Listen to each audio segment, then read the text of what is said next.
just spent 2.5 weeks in Brazil being shown Lost around. 10 days. Is 10 days not 1.5 weeks? Look, I got fucking drunk for like 3 days. The time dilation was real. Yes. On $2 drinks. I got reverse pickpocketed. In Brazil, I got reverse pickpocketed. I was having a wonderful time. No, that's fine.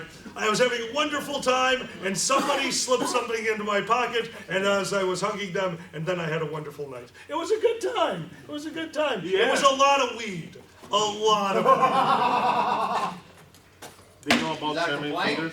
Oh, Chairman Fingers. All right, everyone at the table. Just so you guys get to know us a little bit. We have all been running or been part of running conventions for, actually looking at this table, even with the small amount, we are probably about 40 years of convention running experience up here. We have a lot of stories about what has happened in the past, and hopefully we can present them in interesting and funny ways and give you a little bit of the history of the fandom. It's kind of a fun panel. But that being said, anyone who has ever been in a leadership role at a convention has something called Chairman Fingers. And on 3, I would like all of you to give me your best Chairman Fingers. Audience, please feel free to join us, and you'll understand what I mean in a minute. The ambulance, the fire department, and the police are here, and the Dorsai are confused. What would you like us to do? Over. Chairman Fingers, 3, 2, 1. What do you got? Let me see. Okay, so Danny's the classic nose pinch, trying to prevent the blood vessel from shooting out of an orifice. Over here we have the unicorn headache. I do appreciate the unicorn headache because they want to stab somebody. Over there is the crying nun. I didn't do this, why did you? And of course I have the I am too fucking old for this shit. Chairman Fingers are a favorite of mine. If you ever see Uncle Kage's, it is just the same motion that they use in Psycho before the murder scene. So Alcalá went to Brazil and I spent 10 days like... Look! You drove my car from São Paulo to Rio. I did drive your car. Your laws are different than mine. They are screaming at me. We had a GPS that wasn't working. No, it was working. You were lost at the toll plaza. Oh yeah, I also got lost there. Like it's not in English, and also I didn't care. I just wanted to drive. Also, hold on, you make fun of me as much as you want. We drove past 5 uncontrolled forest fires. Care to fucking explain? Oh, it's dry grass? Dry grass. Dry grass. Dude, if there was weed out there, I would have been right there with it. Because we did it because of drug cartels. Oh my God. All right. Let's start over here. Equinox, would you mind introducing yourself and telling them what role you have had in conventions? Oh, I haven't assisted in conventions. I know, that's why this is funny to me. But I have been assisting with Eeveerrrywhhere, which is the Emperor Ravers of Orlando. Ooh. And their raves. Oh, that counts. And let me tell you, I have seen some things. And Knox, make sure they can hear you. You're going to have to really project. We only have the one microphone. Knight, introduce yourself. I am Knight. I am one of the board of directors here for Megaplex. I am the secretary of the board. I have worked on this convention now about 15 years. I started off in hospitality, went from hospitality to logistics, and I've been in logistics ever since, and somebody stabbed me. That is the proper reaction to being in logistics. This is tequila. This is tequila. You're not in Mexico. Not yet. Not yet. Yeah. Help for that? Yes. Let's go. I'll leave that to Brazil. If you give them alcohol, they will be your best friend. I do want the Brazilian thing. Hold on. No. You want the American thing or Brazilian thing? Oh, hold on. Give me 1 second. Did you bring Brazilian treats? Well, you forgot this bag. This swag bag. It's yours. Yes. Maybe something is inside. Oh, maybe. Maybe. Why is it ticking?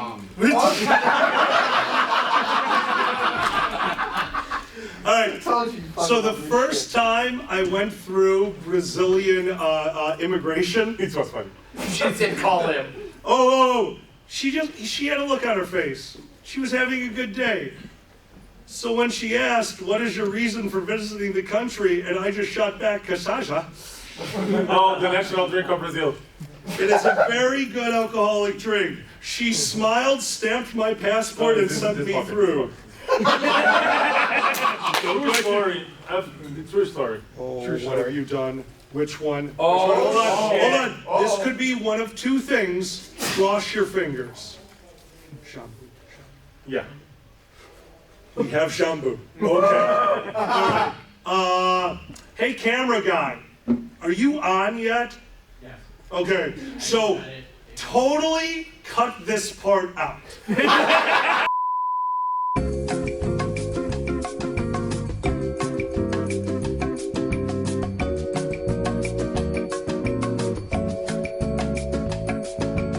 Don't swallow yes. There's a rule, don't swallow yes. We will do everybody together. Okay? In 3, 2, 1, don't swallow. And 15, 14, 13, 12, 11, 10, 9, 8, 7, 6, 5, 3, 7, 3, 4, 2, 1, swallow.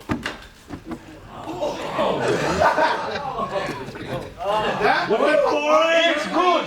It's good! Wait for it! Wait for Here it! it comes! I feel the burn from it. That's good. My Not a tongue bird. feels tingly and it's good. Weird tingle. What's an earthy tingle? What you just drank contains very, very concentrated hibiscus. Woo! Right now, all of your sweet sensors are blocked. Try tasting something sweet. Uh-oh. No, water. You're right. Yep. You're right. I only taste I didn't touch shit. I just taste straight. It's a root from Amazon called jambu. It's the effect is stimulating. That is good though. I got my velociraptor done. Oh, that goes good with it. Yeah, that's what I was gonna say. Should I offer my candy? Who wants to keep my candy? Candy? All right. All right, now everyone who just tried some, who can feel their tongue still? It's not happy, but I can feel it. So I just grabbed a Lightsaber, Yeah. and the sweetness is dull. It's not completely gone. No, it'll still break through. If you have 2 or 3, it's going. Yeah. 30 seconds after So you. to give you guys an idea, last year, This is always, yeah, no, we're just having fun before it starts. And we bring this bottle for our war stories in Brazil. So we put everybody to drink this before saying things with the tongue like. Oh, yeah, this is going to be painful. All right, Thank you. here we go, guys. No, thank you. We're going to start right over here. Guys, welcome to War Stories! The first one just happened. My tongue tastes like, I don't know, Barbie? I don't know how to describe this. All right, please, starting at this side of the table, my dear, introduce yourself, what you do, what con you work for, and your positions. I'm Ruby. I'm vice chair of Brazil Fur Fest. And in Brazil, time is different, right? Yeah, but you are also vice chair. Don't tell people. Here. Don't tell people that I'm vice chair here too. You knew that? Yeah, I did. So I'm Ruby from Brazil Fur Fest, and the time is different in Brazil, right? Yes, it is. Because it's distant, so it's 2 There is a years. 2-year rule. Yeah, there's a 2-year rule, right, for these stories. But in Brazil, time is different because we are far away So from you're here. not So going to pay attention to the rule, is what yeah, you're saying. so Okay, fine. yeah, so Fine. makes no difference the rules. Yeah. Guys, give it up for Ruby.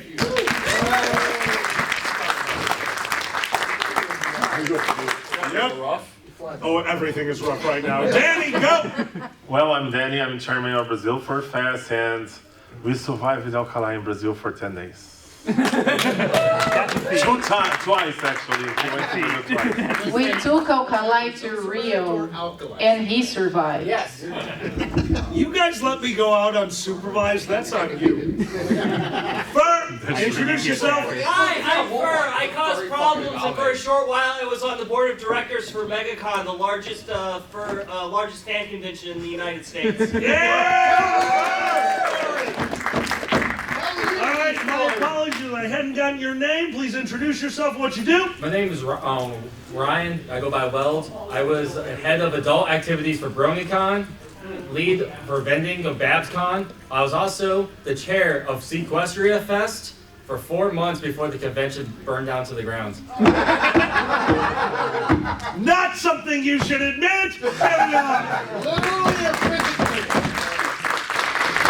Let's just say, a huge leak, and we lost so many people's social security card numbers because the owner of the convention didn't want to listen to me. Oh, shit. Always a good time. Why do you have their social security cards? They wanted, the owner of the con wanted it. It's Why did my they first, give them? don't worry, it's my first story. I'm gonna tell for that. Don't worry. Go ahead, buddy. I am Equinox. Yeah, Bring it in, little guys. I'm so sorry. We only have the one microphone, and the cord is kind of not long enough, so we got to bring it in just a little bit. Go ahead. I'm Equinox. I have no contrary experience. However, I have helped out with security for Aru, and I kind of just wormed my way into just about anything. You're hired. You're right. There you go. I'll get to that right now. No. That's how I started with the Aru. It's like I bought told. Thank No, I got you. nothing to begin. Done. Damn it! We'll use it. Don't drink that. Nice. Go for it. What am I going for? Introduce yourself again. Again? Yes. We have to start over. A bunch of people showed up. Introduce yourself. Yes, we have to cut out the first part of this. Oh my God. Drinking is hard at this time of night. What are you talking about? That's half the fun of this. We're gonna Exactly. get stupid. I'm already there. I've been awake since 7 a.m. Wednesday, so yeah. Oh, so you're a couch chair. Damn close enough. I'm logistics lead. It's about the same. There you go. For the week.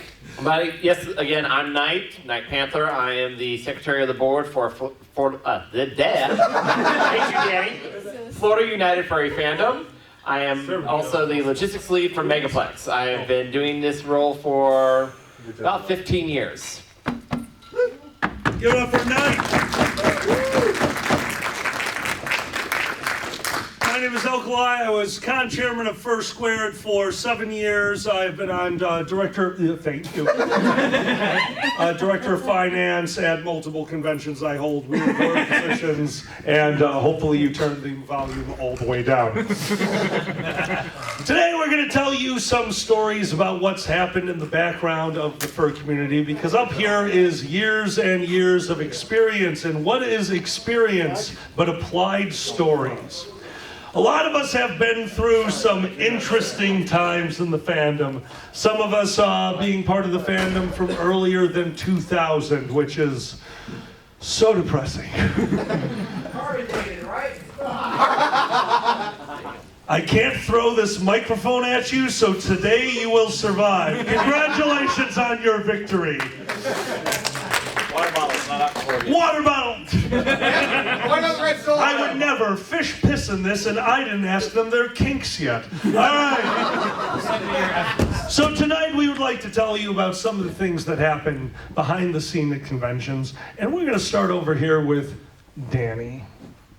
Danny, you are the convention chairman of Brazil Fur Fest, and I love that Brazil Fur Fest works so much differently than American conventions. So much. It is a little, at American conventions, I love what we do. I love our backdrops, and I love our conversation with the audience to bring them up to speed on what's going on. Brazil, though, will always Brazil. So this one just puts on their own mini carnival with dancers that they bring in, with full animations. It is a spectacle and a half. Which then leads me to ask Danny, what was your nightmare at a con that you lived through? And I think you know which story I'm talking about. Oh, you mean the dildo company? That one? That's a new one. Oh, that was funny. Ruby will help me with that. Both of you, go for it. Yeah. Well, 2 years rule? No, you got different. You're Yeah. Brazilian time. Brazil time No, is different. that is I can justify this because Brazil is so far from here. So 2 years. 2 years flight to Brazil. Yeah, true. It's Yeah, different. true. That's different. Well, you know Bad Dragon? Yeah, Bad Dragon, nah.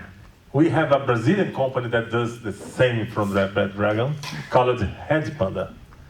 Red Panda is a nice company. I like the owner of Red Panda. And it's a hit as much as Bad Dragon in America. Yeah, no, it's very nice. It's very nice. Well, you know it's based. You know it's Did you based. not? It's it's based on the size of the owner. Yes, Ruby has pictures. I do. I do. I do. Yes. I love Brazilians. I have lots of pictures. All the Okay. pictures. I will not get in details. Like he has an arm or whatever. Okay. Red Panda is Red Room Party. Red Room Party. He does. He does have an arm. He has an arm. Would you have him fucking call me? What the fuck? Show the picture. Get the picture. So, Let me see if I Red Panda decided to host a room party at our hotel, and they have a Telegram chat with 1,000 people. Oh boy. So they went to the chat and say, free booze, free food. Oh shit. So there is one rule our hotel always asks. Don't make noise in the room's hallways. Guess what? 300 people in the hallway to enter the Red Room Party. And then Ruby What? was there, trying to go to our room because our room was next to the Red Room, the Room Party. Because the chairman thought it would be a good idea to have a room next to their room. They said, oh, we are going to be here. They're going to control themselves because you're next to them. No. Yeah, no, of course they didn't. And there was this 300 people all around the floor. And I was at the convention center. Someone told me, listen, the 7th floor is full of people because of Red Panda. And I called the other vice chair. We were 2 vice chairs because I knew where Danny was, and I said, let me call her because let's avoid her going to the room to first do something about it, and then she goes to the room. And I called her, and she said it was like a movie scene because I called her and said, don't go to the 7th floor. Shit is hitting the fan there. And she said, too late, and the elevator doors opened. And then it was hell. And she said that it was really hard to get to her room, to get to our room. She couldn't pass. She was like, excuse me, to get to the room. Do you want to continue? Or Go ahead. And then she got to the room, and then she sat down after a long day. We had already 2 staff that left the con and other stuff. And she sat down like devastated, thinking, oh God, what do I do? Okay, I'm gonna take a shower. And she said that she's taking a shower, and then from the shower she hears the manager of the hotel, there will be no Brazil for Fast next year. I'm calling the police. Everyone out. And for a second, she thought, I think I'm gonna go outside naked to solve the situation. And then she thought, maybe not. I just need to add to this story because... You were not there. You were invited. No. I was there afterwards because I got to go to your opening ceremonies. They had told me the story. Close the ceremony. Closing, sir, thank you. So as I am sitting there watching their animation and video for one of their Next year. ceremonies, yeah. Here comes one of their friends portraying the head of the hotel screaming down the hallway. And as I watch this video, I turn to the side to see the current liaison, the owner of the goddamn hotel, pissing themselves laughing. It's Brazil. The funny part, or not too funny at the moment, but funny now, Alcalá does not know about that. Problem was, after this, the manager came to me and we spent 2 hours talking about what happened. And he said, no, okay, I understand. There will be BFF here next year, no problem, the contract will be signed. Next morning, he went to Twitter, and there was a tweet saying, the hotel manager did want to stop the line because he wants to be the first to buy the dildos. So he came to the con-ops and said there will be no BFF next year. And we got this problem because we're smart, and we transformed this into an opportunity. Not much, but So now Red Room is hosted as main events, late night, so we can put 300 people there. Alcalá was not there again this year. 100 on behalf of But I got to come back. $100 on behalf Alkali. Alkali. Oh no, guys, we just had a $100 donation to charity. Alkali, I found the my roommate. What the fuck? yeah. Can we see? $100. Guys, panel over. I'm gonna just scroll through this. Oh my god! I have so many questions. I have news. I'm moving to Brazil. Oh yeah, it's the same guy, it's the comparison. It's really like this. I didn't even know that was possible. Would you like to see the dick too? Is that why they have this? Bring it in, bring it in. No, yell it. Oh, I just wanted to mention a horror story from 2010 Megaplex when the AC wasn't working in the convention. Make it fast and scream it out. Everyone needs to hear you. In Cody, I don't 2010 think in this one. Megaplex, the convention center had no air conditioning. Lovely. But it was a cool thing, it was like arcades. Shut it down. I mean, how can it be cool with no AC? That's the beauty. Sometimes things go wrong at a convention. Like right here, obviously, yeah, there was a problem, but the real problem was the hotel liaison. But some of my favorite stories come from when it's not a furry's fault at all, because then we can make brutally fun of them. And one of them happened at an anime convention in Chicago. Fern, did you ever attend an anime convention at Chicago? Hey, do you want to hear about my first convention ever? All right, so full honesty, a moment ago we played a game of operator for him to give me the leading question for his story. And it got to me, tell the turkey story. And apparently we're talking about your first convention ever. Oh no, you guys suck at operator. What? Oh, they're both the same. You guys rock at operator. Purple monkey dishwasher, go. Thank you. So before you ever become a staffer at a convention, you always have to become an attendee at a convention. And because I didn't know how furry cons worked, my very first convention I ever went to was an anime convention. Has anyone here been to MFF recently? Sweet. MFF is in this beautiful hotel. It's a giant atrium, 10 stories tall, and you can see down the center from the whole way. It's like how FWA kind of works. At that same hotel is a convention called Anime Central. Anime Central is larger than MFF by like an order of magnitude. I think their largest one was like 45,000 people. Yeah. Ooh, sweet. I don't have to yell. Yeah. So I went to Anime Central, and this was They didn't die. So I went to Anime Central. This was my very first convention ever. And I didn't get to go to that convention until like a little bit into the Saturday. So I go in through the main doors of Anime Central, and then all of a sudden I hear a loud crash, like the entire building is falling apart. And I'm like, what is going on? I must back up to finish this story.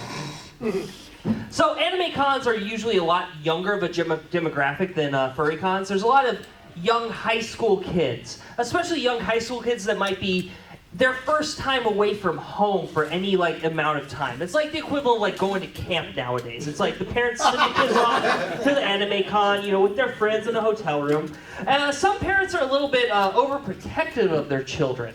So this room of 4 high schoolers got a room at the Hyatt Regency O'Hare on the 10th story, overlooking this beautiful atrium of the hotel convention area. And their parents wanted to make sure that they were going to be okay. So the parents brought along a bunch of groceries to take along with them. They had sliced meats for sandwiches, they had snack bars, they had Pop-Tarts, and for some reason, they packed along a 8-pound frozen turkey breast. Did it get stuck in there accidentally when they were just pulling it from the fridge? Did the parents purchase it out of error? Did the kids not know that you can't cook a goddamn turkey breast in a hotel room? We will never know the answers to this. But the other thing we will not know the answer to is what caused the argument in that room that day. Some of us say it was because someone stole the gray grease paint so someone could make a minion costume from Homestuck. Oh my God. Some people say the argument became because someone stole the last My Little Pony body pillow out of the dealer's den. But what we know is that the argument was so heated that the door was thrust open, and as someone was leaving the room, someone else took that 8-pound turkey breast and threw it at the other attendee. And that turkey breast missed the attendee. The turkey breast went over the balcony of the top story of the Hyatt, and it fell 10 stories, reaching terminal velocity before landing on the glass floor in front of the escalators, causing a shock that brought silence to the entire hotel, the first of Anime Central's history. And now, when you join Anime Central, and this is still 15 years later, 15 years later, you still have to sign an agreement when you purchase your room via passkey that you will not bring frozen meats into your hotel room because of that incident.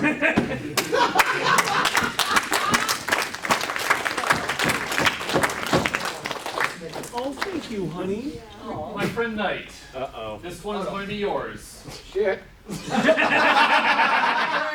We have some commonalities, so this has to pair up. Uh-oh. Oh no, wait, no. We have nothing in common. He's uncool, I'm sweet. We have a high atrium. Oh shit. We have a loud thump. Oh no. We have something leaving a room at a decent velocity. Ladies and gentlemen, I give you Night Panther with Rocco the Flying Fox. Was this from the Embassy Suites Megaplex? I hate you so much right now. Let's hear it, baby! Thank you for the donation! By the way, guys, that's how this works. They know the rules. You can ask us whatever the hell you want by giving a donation. Paper money. I don't care what it is. Or the QR code's on the table. So, Thank wait you. a second. The $4 that I We will, donated- yes, but first he gets to tell this one. Go. Yes. So, this was my first as an assistant director. I was the assistant director over hospitality at the time. Good con, everything had been going smoothly. It was a full buyout. It was our major anniversary for the convention, so we bought out the entire hotel. First time we actually had a woo that literally echoed through the entire fucking atrium for over a minute. And then after that, we had to tell people, hey, we don't have the hotel past Sunday night as our own. Don't do that again, please. But the other night, it was fine. But Anyway, closing ceremonies had happened, everything was going good. We had all retreated to our rooms to have a great night. Until you hear something fall and land very loudly. This person, we don't know how or why, basically had a bad acid trip. They had been kicked out of the room, they got somewhat and decided, I'm done. And they jumped off, I want to say it was about the 12th floor? Holy fuck, I thought it was the second. Fifth floor. Fifth floor. 7 stories. It was a 3-story lobby. That's right, that was the lobby. Yep, so it's about five floors up. Oh my God. And it's all concrete down there. The only thing that saved him was a couch. He hit the couch, it literally exploded under him. It took the brunt of the fall. He broke arms, legs, pelvis, clavicle. Pretty much anything that he could move was broken. He survived it. Can you move now? He went through surgery. He did survive, and he was actually able to walk and move on his own. And he was, I'm never doing this again. I'm never doing this again. I'm never doing this again. We see a Twitter not that long afterwards. He had gotten so drunk or so high again. This time he got frostbite on his arms. How the fuck? His arms. Florida. No, he had moved out. He went to something else. I can't remember what it's called, but his arms were black from those frost burns. Holy fuck. How? I don't know. I don't want to know. I don't know what he did, how he did it, but that's what happened. I used to work outside. How? The nickname we have for that was Rocco's Modern Flight. How the fuck do you get that much frostbite on your arm? I have no idea. Yeah, what skill? It takes work. Yes. All right, before we continue, before we go into questions, I'm so sorry. I'm actually drunk. What's your name again? We noticed. Again. Ryan. Ryan, I actually don't know enough about BronyCons to ask you a leading question, so please regale us. Tell us a story. First, give me one real quick. After that, oatmeal. You are fine. All right, fine. Oatmeal after that, but go. Okay, you want to know about working BronyCons? Also, I did not know you could attend a convention until last year when I attended Mayor Fair. Because I've never attended a convention, I've only staffed. Yeah, I know how that goes. Also, okay, because you want to know about pony conventions. You want to know about times I've been hit by sex objects? People showing up to my house? Or a con burning down to the ground in front of my eyes? Con burning down the hallway, do not make the sex. Which one? Stop it! Which one? Just do the non-sex toy. God damn it! Non-sex toy. Okay. So, I'm going to start off with the one about we had a security breach. And lost a lot of people's social security numbers. Glad I'm not a brony. You said security breach? Was this Discord or something? What's happening? No. You mean like Wells Fargo? Oh, like Five Nights at Freddy's? No, this was Discord, not Discord, Google Docs. Oh God, they did.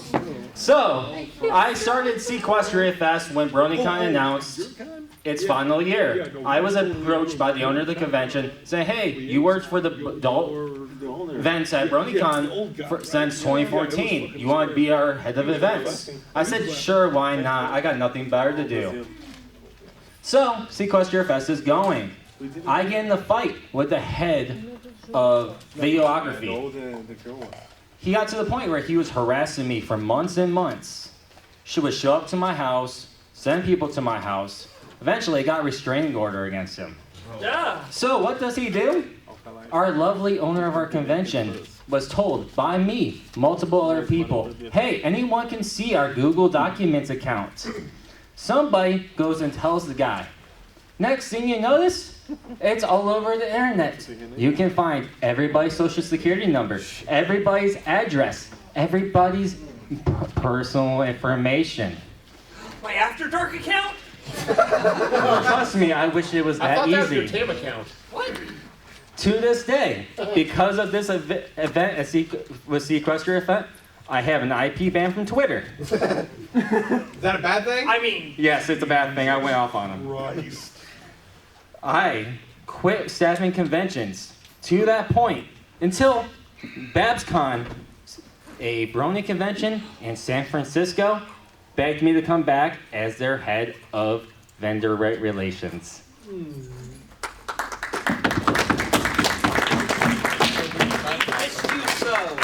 All right. I gotta run. Director of Security for Hotel, I'll give you $40 if you guys cannot make this table, this topic next year. No. The panel can stay. I don't want any of you being the story. You got it! And if you want to hear a weird one, here we go. Dude, thank you so much. Appreciate it.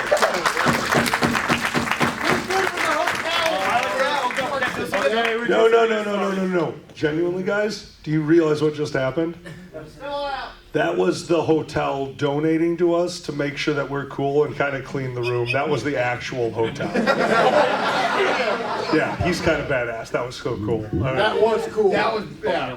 Oatmeal. All Oatmeal? Right. All right. Oatmeal. First off, before I do this, I just have a question for the room. How many of you, this is your first time attending this panel? I was never seen this before.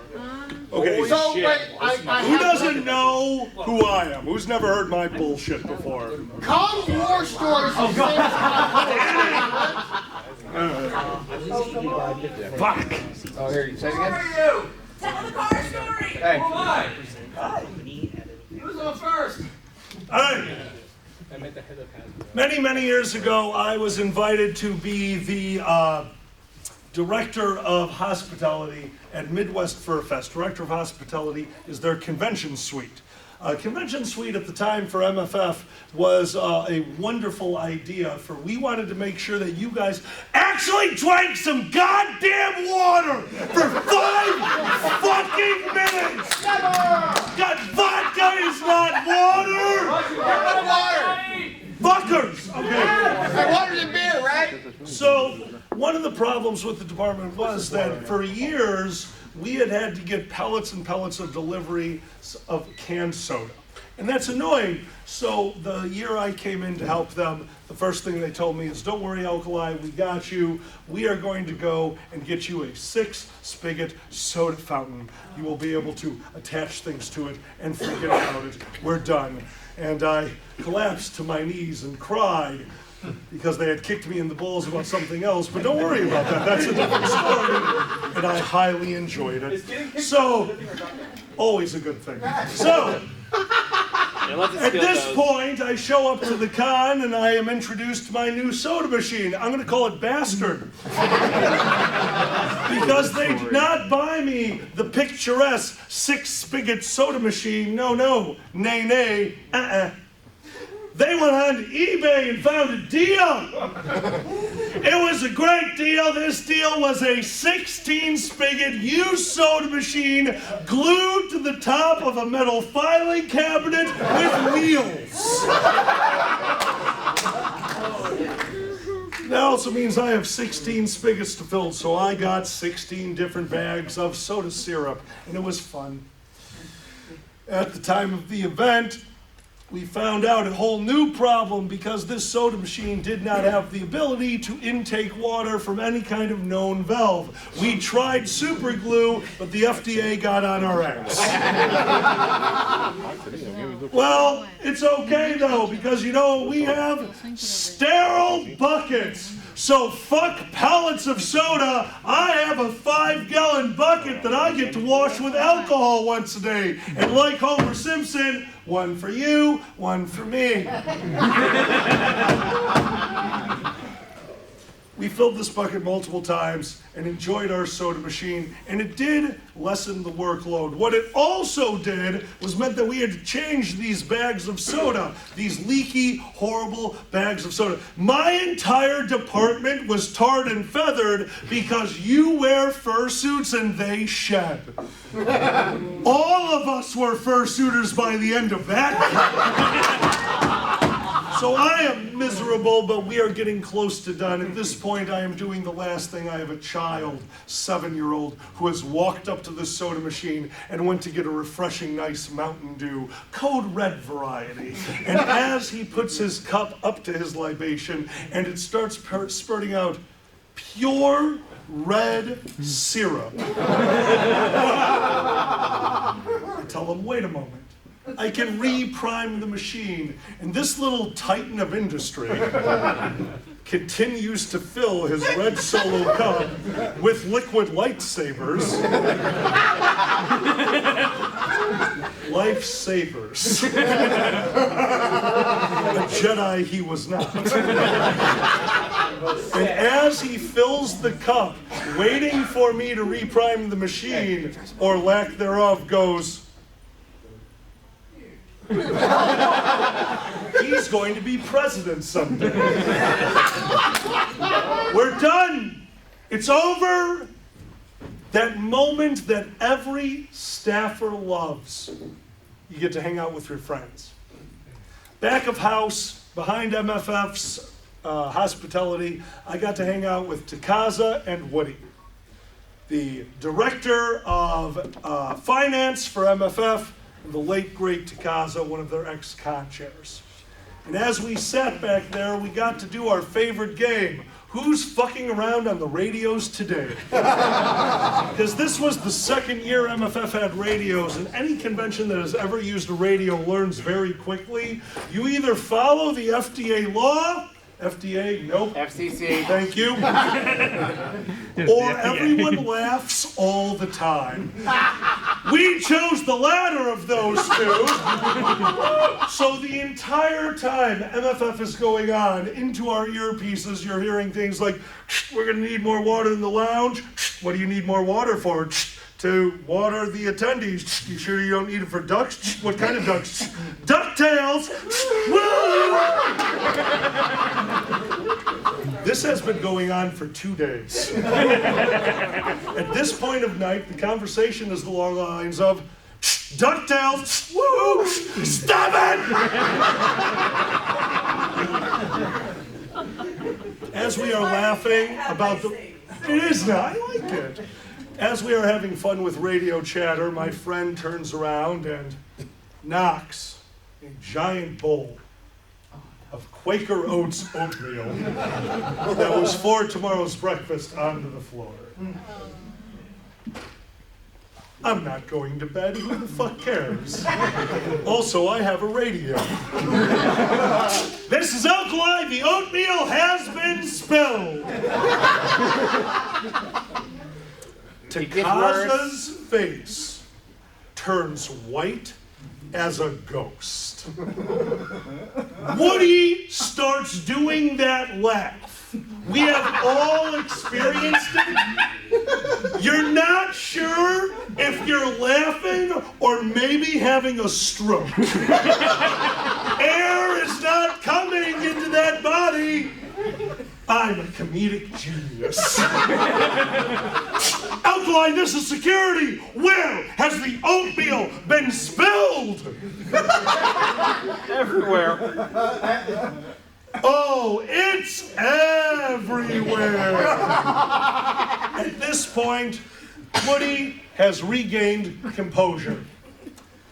And the director of finance of MFF, a multi-million-dollar corporation, slowly explains to me, Alkali, the code word for money this weekend is oatmeal.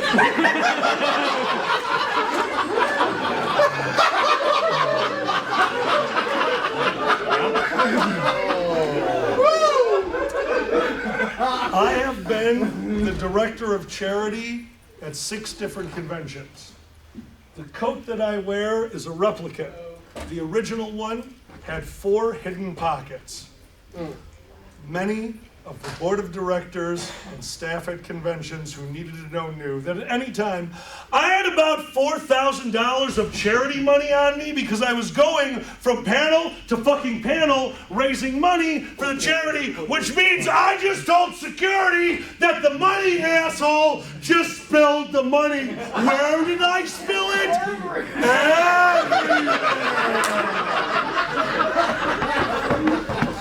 So, after that point, a wonderful thing happened. I wasn't allowed to use the radio anymore at MFF.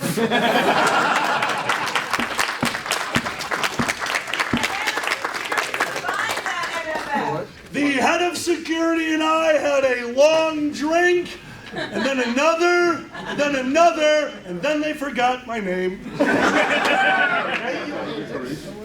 Oh, Danny, please tell the decorations we need a microphone. Danny, please. The first time I met Alpha, I told this story. Oh no. Oh no. You're only getting the cup. You ain't keeping the bottle.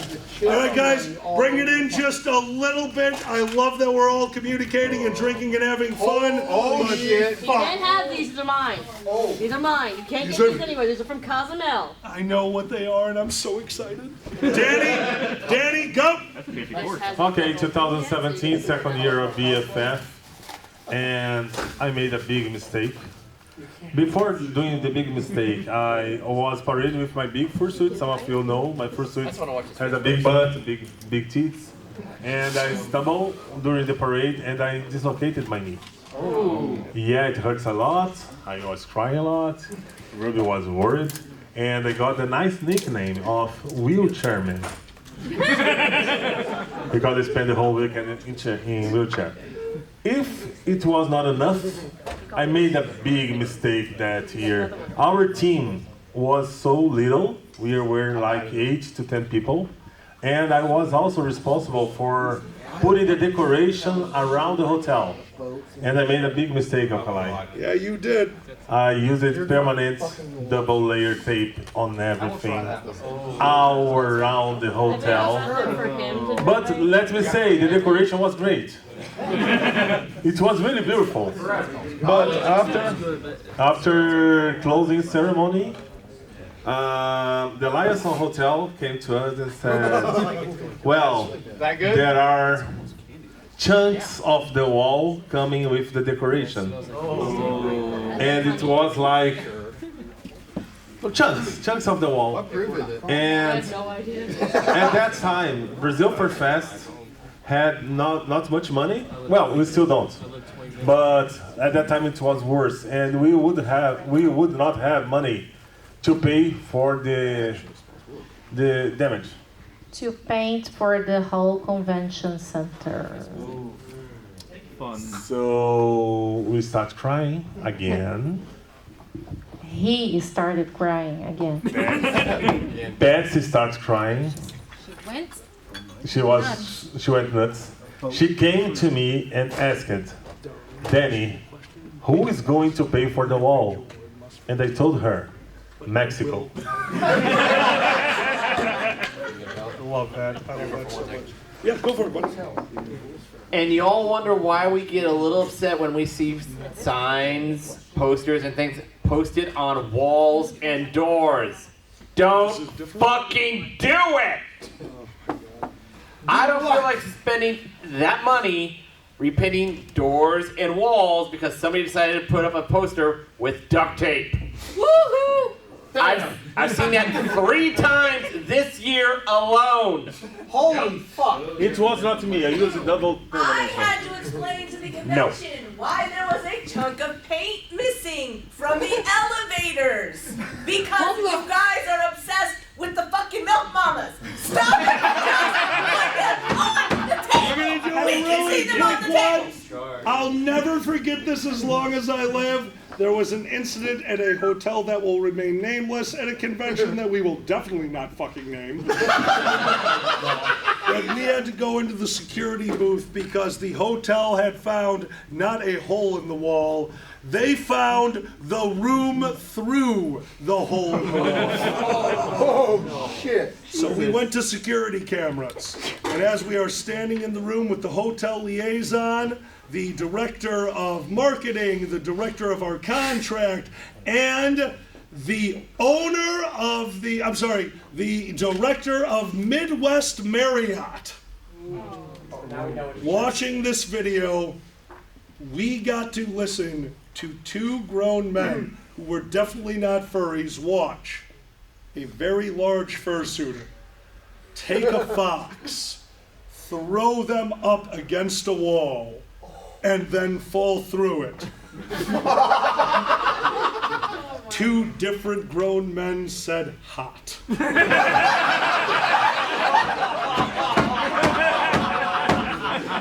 I was only one of them. Hard to get in trouble when the CEO of the Midwest of a major fucking corporation is also on Grindr. All right, this the one I didn't try. All right, guys, before we get going, we're going to explain the rules to what's going to happen here. We are going to keep going back to some of our stories because we want to tell you guys this. However, there is a charity hat up here, and I can say that tonight we have already raised a little over $200. So thank you guys so much. That being said, here's how this works. If anyone would like to donate, please donate. But also, if you would like to ask a question, this question must pertain to the entire group. You cannot ask just one of us. You must ask the table, and then we will answer. If you don't have a question, want to donate, please feel free. My friend, do you have a question? Does anybody know carpet sample? Barrel Emerald Dixie or carpet scraps? Jesus Christ. Works for me. What about carpet scrubs? Okay, hold on. Is that a story you were asking for? If you've got one, that's a funny one. About carpet straps? I mean, I had a guy that stole carpet. Does that The worst story is it's made with like plush material. And Look, it was my first suit! Come on, cut me a break! It's almost like plushes that they like fornicated with. Grandma's carpet was adorable, and I wanted to honor her. It puts the lotion on its skin or it gets the suit. Or it has to deal with alkali again. Just poured some. Thank you. It smells like first. Alkali. Has Yo. my question been used? No, go for it. Okay, do any of you have interesting stories about pyrotechnics? Hi, so my name's Fur. I'm a licensed 1.3G pyrotechnician who's been professionally doing fireworks displays for the last 10 years, specifically at Universal Studios, as well as a lot of other places. Did you know that lighting fireworks indoors is really, really bad? Did you know that if you decide to come to MegaCon and you want to, in your cosplay show-off, have a fireworks show? Okay, I've got to step this back really quickly. At Walt Disney World, there's a show called Fantasmic. And during Fantasmic, during the first scene of Fantasmic, Mickey Mouse shows up on stage, and he shows about the magic of dreams, and he points his fingers both in this air, and then fireworks shoot out from his finger. This is a very, very controlled experiment. He actually has a wire running down his back, and there's a person who physically pushes the button. That's why it doesn't always light up on time.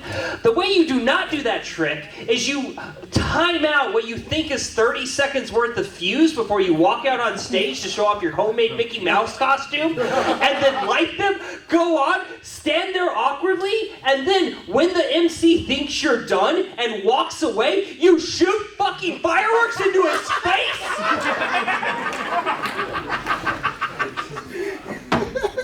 Long story short, we have to check for lighters now before the MegaCon cosplay contest.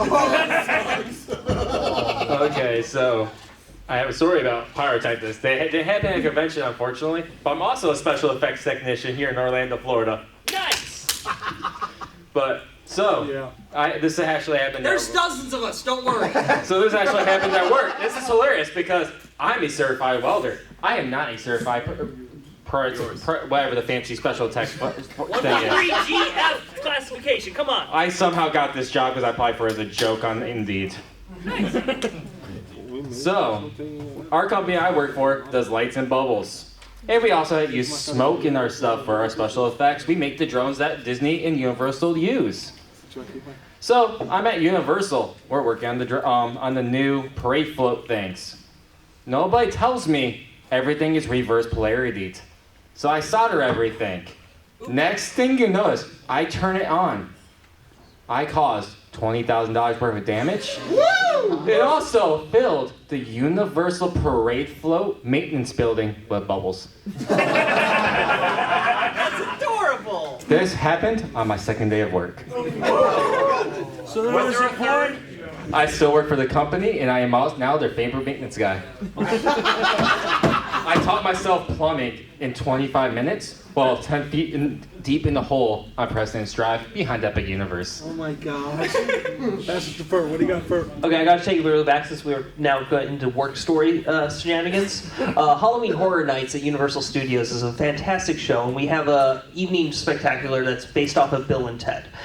Basically, it's just it's an excuse. Yeah, it's gone now. It's based. Oh wait, God, hold on. Orlando folk will get that. What number am I thinking of? 69. What the fuck just happened? In that show, it's basically just an excuse for really sexy people to dance for 30 minutes. And my very first day at Universal as an entertainment tech, my entire job was to put down the piece of cardboard in front of the projector when the lasers were on, so the lasers didn't go into the projector and cause thousands of dollars of damage. Well, I was sitting down, I was watching all these sexy dancers do their sexy dance movements, so I don't hear on the radio, oh, we're about to start the laser test, so I don't put my little shield down in front of the laser, and then all of a sudden the lasers shoot into the projector, cause $45,000 of damage, and that was my first day, so high five! Sorry, because he did bring up Bill and Ted, I do have to say this. The entrance to that show for Bill and Ted's excellent Halloween adventure was, if you are easily offended, please leave. That is not how we start these stories! Because we do have sexy people, women, dancing. No, that's exactly how it starts when you walked into the store. If you're easily offended, leave. Jesus fucking Christ. Hey. On the placard. Hey, this may not be Bill and Ted's show because we don't have sexy people dancing, male or women. So. Oh, fuck you!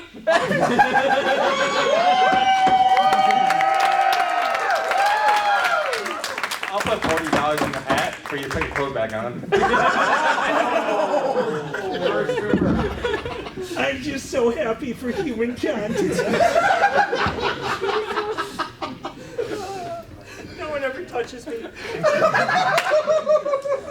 So we had a gentleman who tells me right before their dance competition, hey, I have a small pyrotechnic that I'm going to use. And I said, nope. And he said, don't worry, it's a hand flash with flash paper. I'm an old magician. I used to do stuff like that. A hand flash with flash paper is a small top of a lighter in your hand that will ignite a small piece of flash cotton, and you will get a burst of fire right about here. I asked him, will you be wearing a fursuit? Paul was like, no, I'm just wearing the head. I said, all right, let me see your effect. So then he lied to me. Then he showed me the exact trick that I knew how to do. So here's another thing you can do with that exact same trick. Let's say you have the flash cotton as your primer. Sweet. Then you take that flash paper and you wrap it around a bunch more flash cotton, Sonic powder number 9, green flash powder, and apparently saltpeter. So the fireball got his eyebrows. I don't like dance competitions. Are we talking about fursuit eyebrows or actual Thank eyebrows? fucking God, no, not fursuit. You would never get the smell out of the auditorium. Right? Wait, Alkali, did you say thank God his face got injured and not his fursuit? Yes. Because I have. We're gonna go to hell when we die. The question was it an improvement to his face or not? I choose not to comment. All right. We're going to hell? Oh, yeah. So when are we moving to Michigan? Hell, Michigan, it's a place. I lived in Is it Michigan or Ohio? Can confirm. Actually, Hell, Michigan. My friend doesn't play paintball there. Yes! Danny! How often does it freeze over? Oh! Way too many times.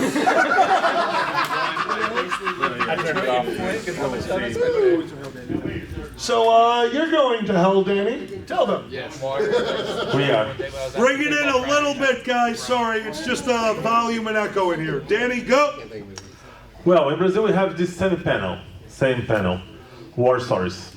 And I was telling a story. I don't tell the story here because it's a story inside the story inside the story. So, I was telling this story in Brazil.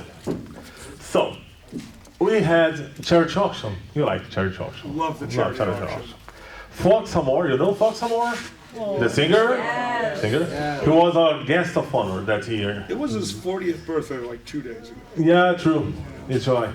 He was our guest of honor in Brazil, and he brought a lot of CDs, a lot of stuff, and of course, he's a gentleman. He donated some stuff for our church auction. And, well, there was this deaf guy. He was bidding for everything. Hat, shirt, whatever. And then the CD collections from Fox Amor. And the guy said 10. And Ruby came to me and said, Daddy, the deaf guy is bidding on CDs. I said, oh, the cover art is beautiful. That's true. It is. The collection of arts, the CD cover arts of Fox Amor and Pepper, Yeah. amazing. Yeah, really. I said, maybe he's interested in the art. And he got the CDs by a big amount of money. And hats, shirts, cup, and then earphones with ears, like for ears. Cat ears. Cat ears. And the deaf guy, 10. And Ruby, no, Danny, something is wrong. He's bidding for everything. He's bidding on earphones. Why is he bidding on earphones? And I told Ruby to listen to Fox Amor CDs. But the guy was deaf. So I told this story when Uncle Kage was there. Ruby was there. And guess who appeared at the very moment I told this story? The deaf guy. Yes. So Uncle Kage was like, Danny, don't, the deaf guy is here. And the audience, come on, Kage, he's deaf, continue. The audience, Brazil is not for beginners. Brazil is not for beginners. They're telling me this as they let me go out on my own one night. This one, like, Alkali, please, just be safe out there. This one, don't fucking go!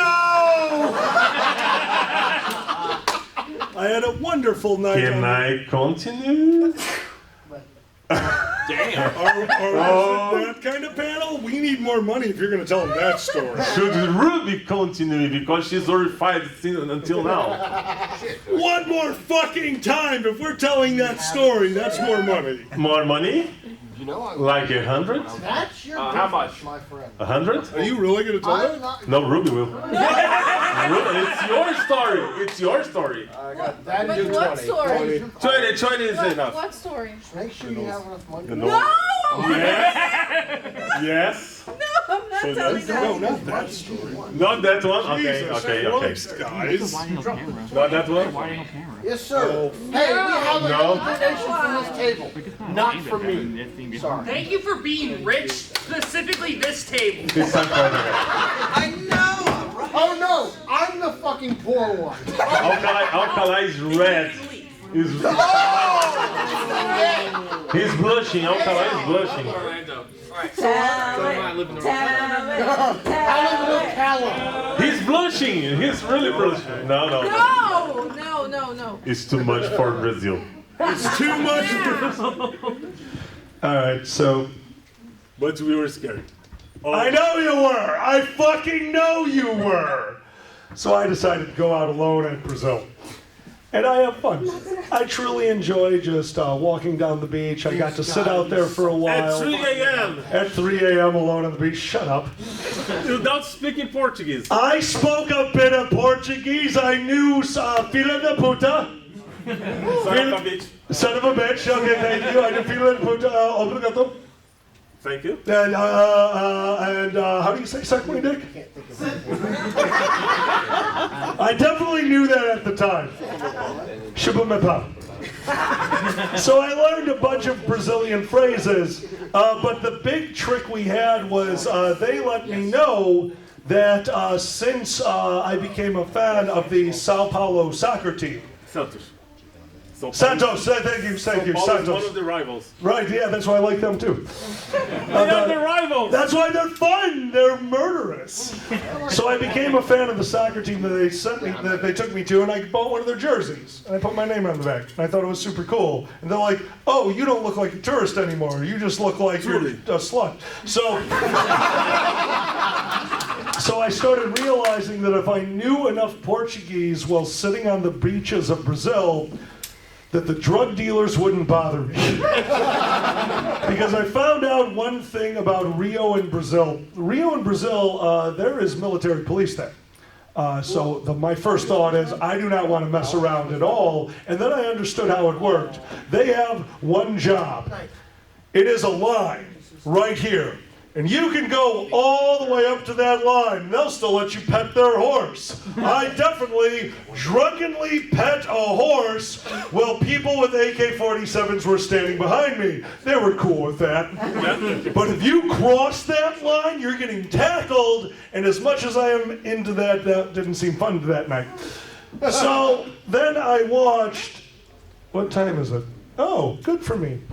Then I watched as all of the candy salesmen, they're just these guys walking around. Dressed as Teletubbies? Yeah, dressed as Teletubbies and stuff like that. They're selling Lifesavers and Halls. Did you guys know Halls is just candy in Brazil and Black Halls is blowjob candy? Specifically marketed because of the menthol feel to put in your mouth before you suck dick. Fuck, I love Brazil. All true. Absolutely. So I'm sitting out on the beach and I realize every candy salesman is a drug dealer. That is their disguise, and it's the same thing as using a paper bag to hold your booze in Chicago. As long as they don't technically know it's booze, they'll leave you alone. But since they thought I was a local, they were just walking up to me. Coca? Nah. Okay. And they just left. They offered you Michael Douglas? They did offer me Michael Douglas. He's MDMA. MD Michael Douglas. Yep. So, yeah, it's interesting until one gentleman came up, and I guess my yeah was a little bit too American, so he started talking to me. And he goes, "Hey, my coca is the best." And I couldn't resist. I said, "No, my coca is the best." And he says, "Where'd you get your coca?" And I said, "I got it from a friend." And he goes, "How much you pay?" I said, "I sucked his dick for it." Oh my God! And he froze. And he looked at me and he goes, "Well, mine's $20. And I said, "You're bad at haggling." And he says, "I don't think so." So then I messaged them and said, "I'm bringing somebody back to the room." And that's the end of the story, as I'm going to fucking tell it. I didn't know about that. I did not bring a drug dealer back to the room. I purchased cocaine. Right there on that piece of paper. I didn't know about that until I thought. Yeah, because I wasn't going to tell you, because you wouldn't let me go out the next night, Dad. Yes! They were so sweet and protective, and I had to run. My dear. Okay, Ruby wants to say something about it. Ruby, go. So I told them, "Danny, we cannot let Alcalá go." And then he said, "Oh, maybe we have to get him tired the whole day. So he's very tired not to leave at night." And it didn't work. And I was, "Danny, oh my God, he's going to die. Oh God, he doesn't speak English. Oh God." And he laughed, and I was like feeling like his mother, like, "Oh my God, oh, I have to pray. He has to come back." And then at some point in the night, he came back. I opened the door and said, "Oh my God, you're alive!" Oh, by the way, that is so insanely sweet. Thank you. No, but the thing is, we were trying to make you tired. But you bought cocaine! It's unfair! It smelled delicious. All right. We got 2 donations coming in. Let's do both questions. All the table. This has to be open to everyone. Ask your question, and then we're going to ask yours. What do we got? What is your best inebriated story from either staff or con attendees? Okay, so we're going inebriated story and or. Well, I wanted, what is your best story from a convention that you were a part of, but you had to hear it secondhand because you were too drunk to remember it? All right, who's got Here, one? well, it needs actual. All right, we're doing. I'm so Ryan. sorry. Ryan, Fur, and then. Yeah, I'll go. Ryan, go. So, being the head of adult entertainment at BronyCon, 21st birthday. That's a sentence. Right after my 21st birthday, they go, hey, Weld, you've done so well with adult entertainment at BronyCon. You're now 21. Do you want to go run the bar trots? I just want to let everybody know, BronyCon happens in Baltimore. It's a dead convention. I don't care. So, we are in the middle of downtown Baltimore. Everybody is drunk. Next thing you notice, people are buying me drinks. I don't like telling people no. I'm from Ohio. We're friendly.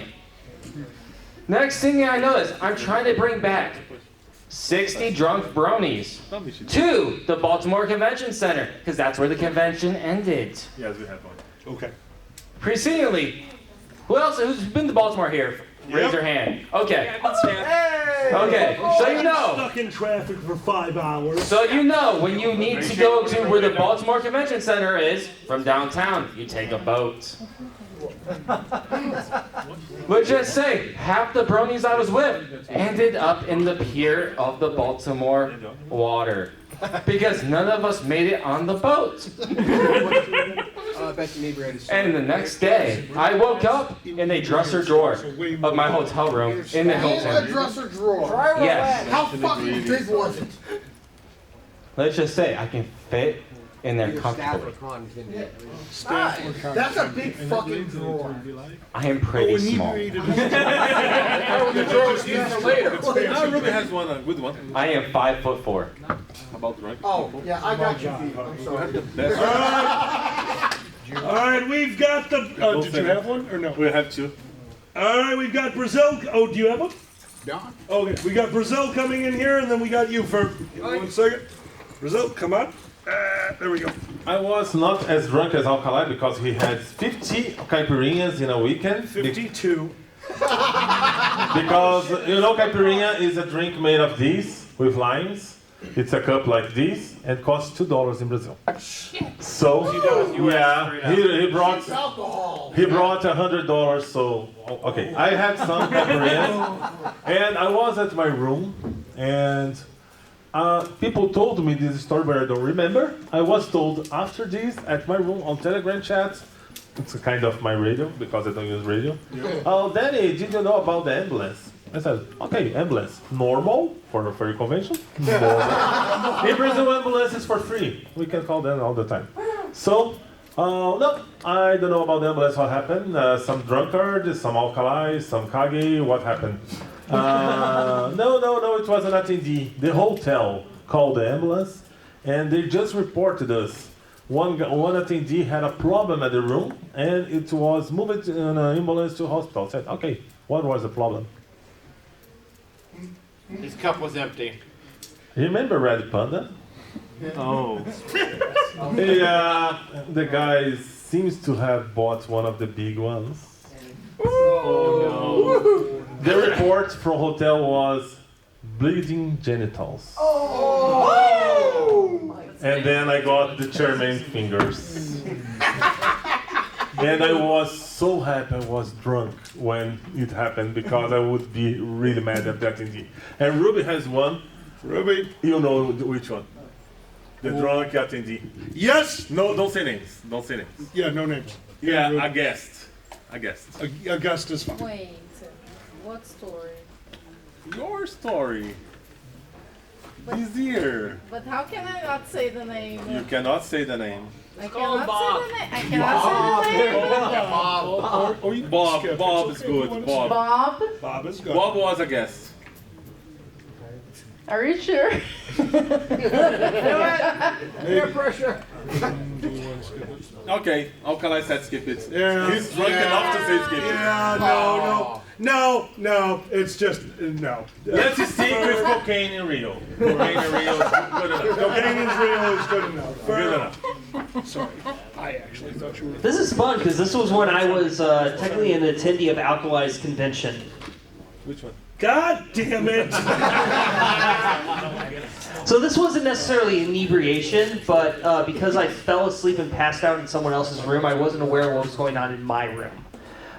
So if any of you have seen the Dorsai Irregulars or any of the other security teams here, their rule is that they log every incident that happens into their logbook. And at the end of the convention, the security team and the rest of the convention, they get together and they go through the logbook and they talk about all the security incidents that happened that day, or that convention.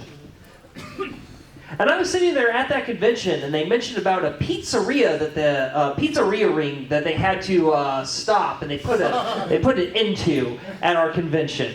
And they said that they valiantly stopped an illicit operation of a pizzeria selling illegal pizzas to the attendees of First Squared.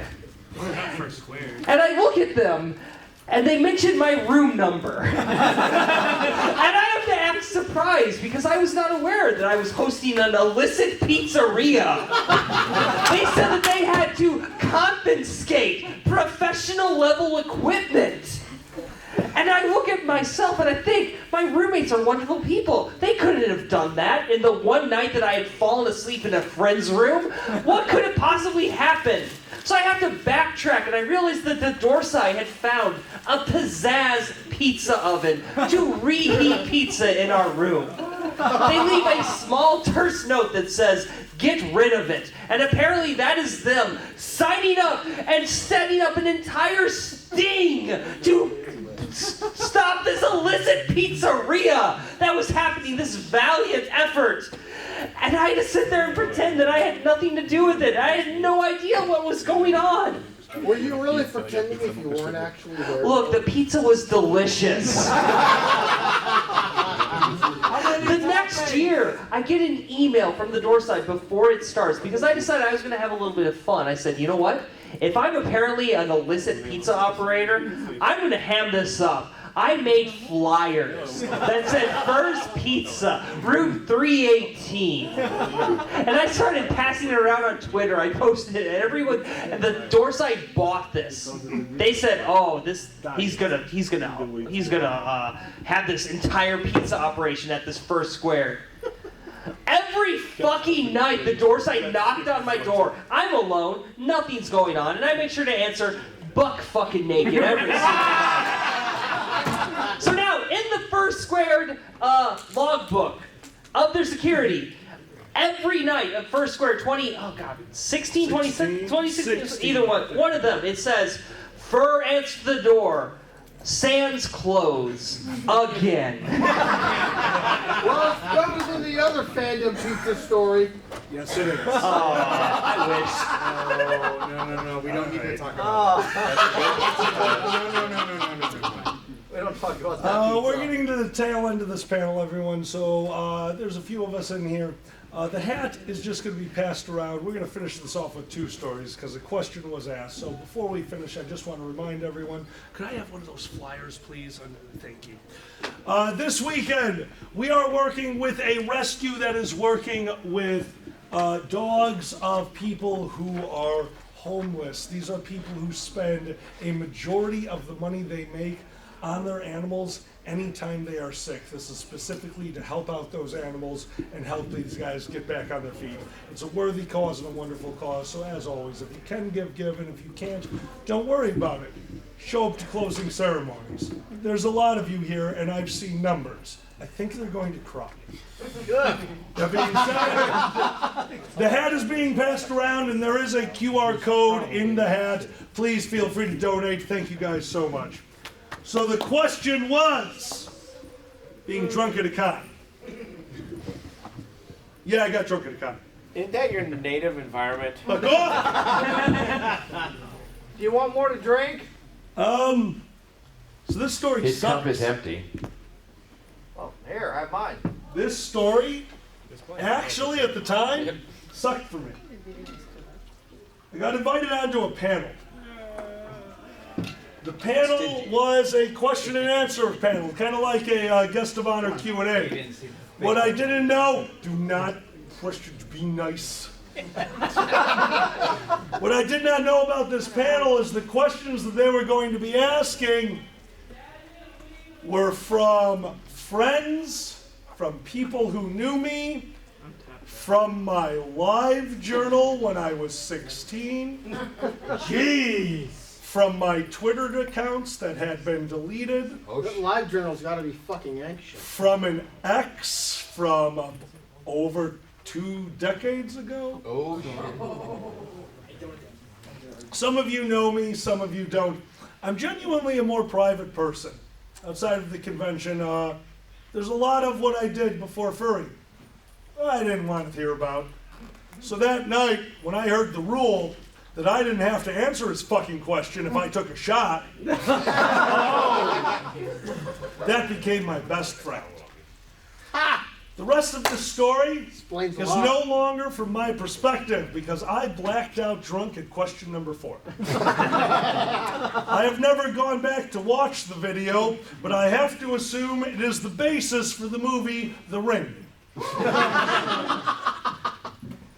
The rest of this story comes from Pepper Coyote. Woo! We found you after your panel, wandering the hallways, talking to a glass. Right. We brought you back to the room you had just left where people were yelling at you, and you were either A, ignoring them, B, not ignoring them and screaming back nonsense, or C, singing the theme from the HMS Pinafore.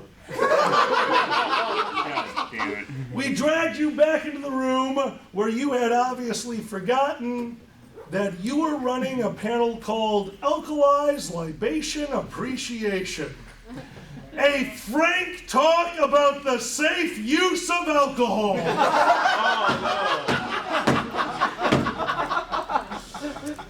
At the beginning of the panel, Pepper thought that I was doing my shtick. I was proud of myself. After hearing this story, I was genuinely proud of myself. Because you know what the first thing I said at this panel was? All right, everybody, this panel's going to go off the rails quick, so turn off your fucking cameras. I'm a goddamn blackout genius. At the beginning of the panel, I started it like I do every Alkali's Libation Appreciation. Ladies and gentlemen, both and neither, I come here with you for one message: know thine limits. Know your limits. My name is Alkali. Joining me here is blah, and blah, and blah, and blah, and we are here to teach you how to drink alcohol safely, responsibly, but have a bit of fun, trying things that you're not used to, letting your taste buds explore the majesty which is fermented fruit, and getting past your trepidations over alcohols that you are scared of, because every alcohol out there has something in there for you. Alcohol is a beautiful venture that you can go down and join us all, your taste buds and yourself. So I repeated that intro over the next half hour 6 times. Pepper thought it was a bit. He thought I was playing. It took him 30 minutes to realize there's a problem. At that point, my friends took over the panel. They finished it for me. We went outside. I got to experience something that night. To this day, it's actually one of my fondest memories. I truly enjoy liminal experiences. Skydiving, a little bit of bullshit daredeviling, LARPing, actually feeling like I'm in a fight with somebody. That kind of thing is very appealing to me. I love what it does to my brain. So on the night, while standing outside, holding a tequila in one hand and a joint in the other, I experienced coming out of blackout drunk. At 8 p.m., I drank enough to turn off the part of my brain capable of making short-term memory connections. And at 2 in the morning, I regained that. I time traveled. Pepper told me the story of the entire night that I had experienced, and I was enthralled by the story of stupidity, which was me. I finished my night, went to bed, and I will never really forget that experience. For all of you, seriously, be safe. I lost 6 hours of my life. I will never truly know what happened at that time. That's video evidence. There is video evidence. That's scary and stupid. Genuinely, know your limits and don't do that. That was a really dumb thing I did. On the other hand, Doctor Who is pretty badass.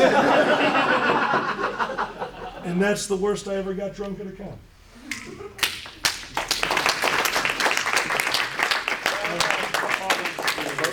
Guys, we have a few minutes left. Does anyone have a story from a con they would like to tell before we close this out? I have a Chris Chan story. Oh, what? Oh, Chris really? Chan story. I don't know half those words, so... Please. I have a Chris Chan story about BronyCon. Do it. As long as you know the rules, hit it, It's buddy. not, trust me, it won't be sexual. Then do it. Oh, it's good enough to be sexual. You're fine. So, who knows Chris Chan? Brazilian. Nope.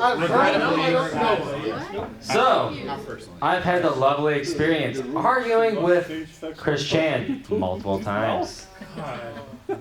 So, BronyCon every year does a burlesque show. We had one rule. Chris Chan's not allowed inside. Can you explain who Chris Chan is? No, I am not explaining. As somebody who has autism, I'm not explaining Chris Chan. No. Just if you know, you know. Yeah. I have no idea who this is. Just look him up. He's the most infamous person on the internet. It's not something that can be explained in 5 minutes anyways. No, we can't. Understood. Oh, Go God. ahead and tell your story. Don't look it up. Did you see Sonic Dream? Tell your goddamn story!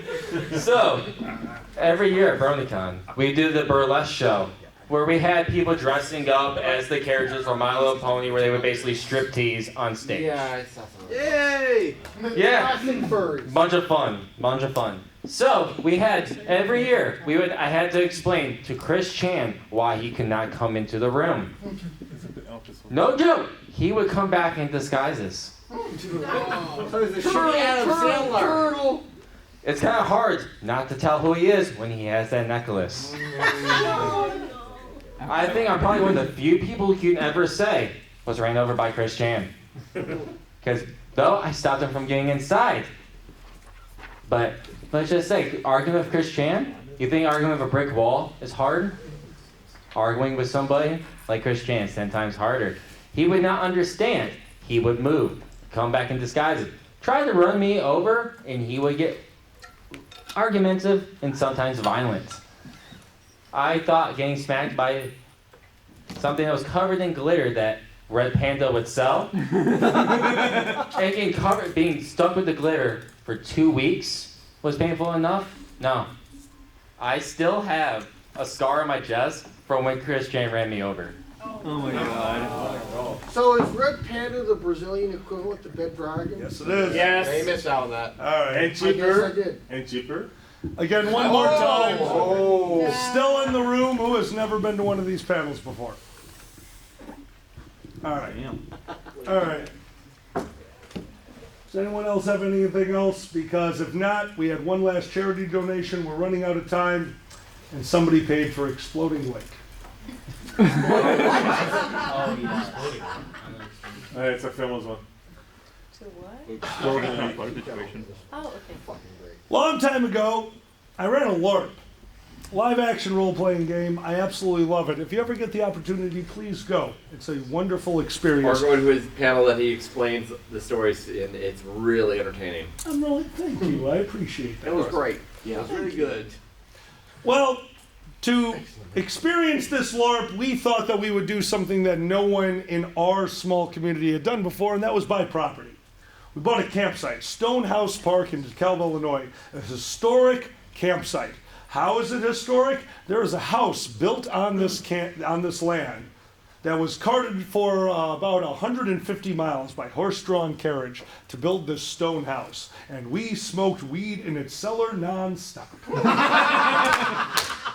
But on top of that, we also ran a LARPing ground. A LARPing ground is a place where you do medieval role play. Think of D&D in the forest with plumbing supplies, or as everyone else would call it, sociopathy. If you see the movie Knights of Badassdom, pretty much what he's doing. Oh my God, you've seen Knights of Badass. Oh God, it's amazing. I've never even heard of that. I never heard of that. Actually, worth watching. So, Peter Dinklage. Yeah, exactly. That's all I'm gonna say. Yes. So, we needed to earn extra money. Now, at the time that I helped run this, I was a student at NIU, Northern Illinois University in DeKalb. There are a lot of students there that are looking for places to show off their music. We owned a giant piece of land that used to be a trailer park, so why not rent them out? And for a good year, we had a good time. A lot of the local bands from DeKalb University, from Northern Illinois University, used to come out, have some fun, have a bunch of people, rent campsites, and drink. A responsible lot if I had ever seen one. And then they shit all over that statement. For at one point we made a mistake and clicked yes when we should have clicked suicide and allowed in an EDM concert. I am actually a fan of live EDM. I don't know why. EDM music doesn't really speak to me. I don't listen to it a lot. But live, that is a show I truly appreciate. And this weekend, we allowed the EDM artists of NIU, Northern Illinois University, to come out to our campsite and basically set fire to our soul. Because during this weekend, we started to have incidents. The first thing that happened was somebody went to the bathrooms and stole all the toilet paper. TP Bandits. We didn't know why. We didn't need this. They didn't need this. This was a shitty situation. They had stolen 20 to 30 industrial-sized rolls of one-ply toilet paper, universally known as the most useless toilet paper, or the best thing to write spells on because D&D is fun. And the really long substitute piece of paper. sandpaper. We don't like to do that. That's how you get wood. We're not talking about that yet. Well, then the night started getting worse. When you run these events, you run some of the operations. They put on the band, they bring the equipment, but we run the venue. The first thing we need to do is check people in. I have a friend named Bill. Bill is wonderful, one of the sweetest men you will ever meet in your life. Bill is 6'5", in every direction. And Bill ran registration. Bill sat in a small, very warm wooden office as people one at a time filed through, handed them a $20 bill, and moved on with their life the way normal people should. Until a group of college students, we're going to call them Karen and the guy fucking Karen, walked in and Bill said, $20, and Karen said, I don't have 20, is there another way we can pay? And Bill said, no, and Karen said, how about now? And Bill said, mine are better. Halfway through the night, I get a call over the radio. They need me and Steve. Steve is the co-owner. I own the property with him because they want somebody to deal with the fact that picnic tables are on fire. They decided that because we were charging an entire $4 per bundle of wood, that there was much more accessible wood. And then they got drunk and set fire to a picnic table. Steve is, a lot of my Nero friends, a lot of my LARPing friends are what you would call nerd bro. They enjoy being out in the wilderness with me. We enjoy fighting. We hit each other with sticks, and generally them, not me, take care of themselves. Steve was spry. Steve was a goddamn lumberjack. Steve thought it'd be hysterical to go deal with our new pyrotechnics while holding a shovel. Steve went out, and as I explained to them, no, you will owe us money for setting fire to our picnic table, and they said, why? It is kindling, we will need it. Steve poked his shovel into the ground and said, I think you will be paying. At this point, our golf cart went into the abyss. We had a gas-powered golf cart that at that point somebody had decided, well, those are 4 wheels and I own them. They took my gas-powered golf cart and drove it into the fucking sunset. Allow me to show you what I saw. Golf cart. Steve.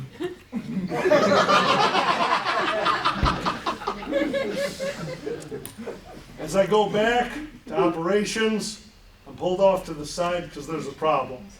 A problem I hate to see. Stupidity from young people. 2 16-year-olds have been caught selling magic mushrooms. Don't worry, they weren't selling them for themselves. You see, their older brother lent them his car so they could go to the EDM concert on the guise that they sell his pizza toppings. I'm not an idiot. They're lying. But you know what impresses me more than the ingenuity of an asshole college student? Kids with the balls to fill up a Tupperware container filled with magic mushrooms with their mother's maiden name written on it in magic marker.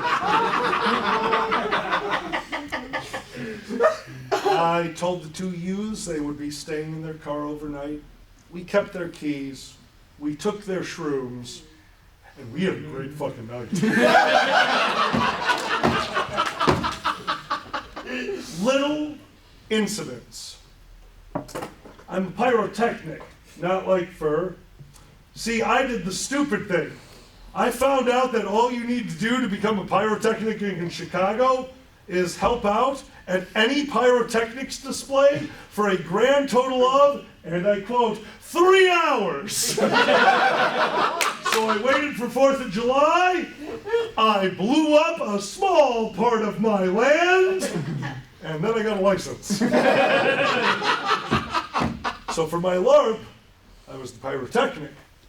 I had about $10,000 worth of professional sky-grade explosives sitting in a small cabin. Well,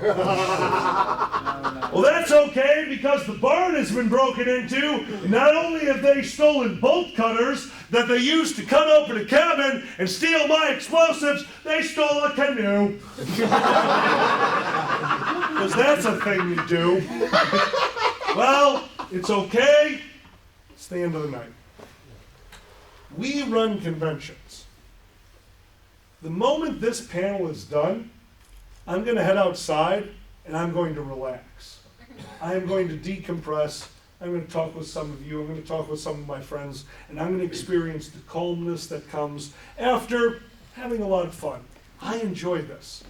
I enjoyed working at this venue. And as I sat there with my friends, with a Tupperware container with somebody else's name on it, the lake exploded. And I've given you all the information you need for allow me to retell the story from an asshole's perspective. I would like to go to an EDM concert, so the first thing I'm going to do is try to get in for free. Well, my girlfriend's tits didn't get me in for free, so now I am angry. What can I do about this? Well, let's steal all the toilet paper. So first they stole the toilet paper. Then they broke into the barn and stole what? Bolt cutters and a canoe. They took the canoe, they took the toilet paper, they went over to my cabin. They got all of my fireworks supplies, and then they enacted their plan. They took the canoe to our pond, put the canoe in the pond, and lined the bottom of the pond, the bottom of the canoe with toilet paper. They got their friend who had stolen my goddamn golf cart and apparently sucks dick good enough to get gas out of a fucking 1-gallon engine. Spit that that gasoline into the canoe, onto the toilet paper, and lined it like you would a festive fucking birthday cake with $10,000 of high explosives. They kicked the canoe out into the lake and light the end of the fuse that they stole from my cabin. And do you know that there is a difference between a green wick and a yellow wick? Who out there knew that? Raise your hand. They fucking didn't!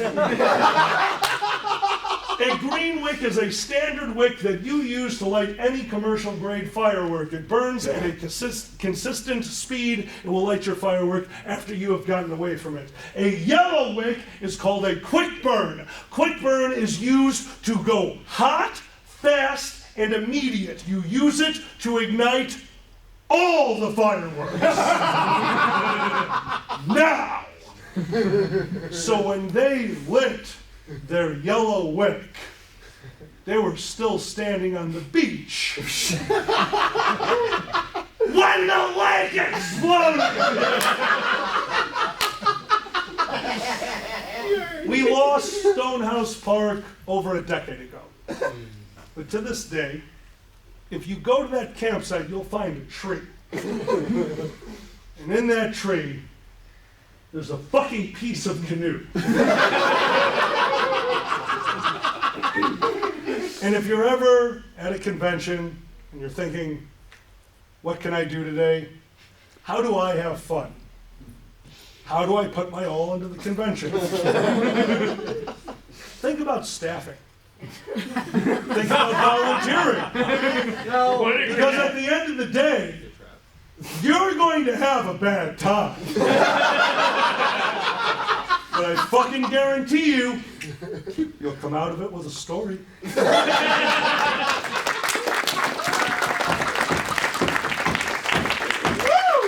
You'll either come out with a story or you'll come out as a chairman. Let's hear it for our panelists starting over there. I ain't going outside to do shit. Yell it up! Yell it up! The Brazilian guy. Yell it up! Brazilian gal. Sexy boys! Let's hear it for your panelists! Let's hear it for all of you!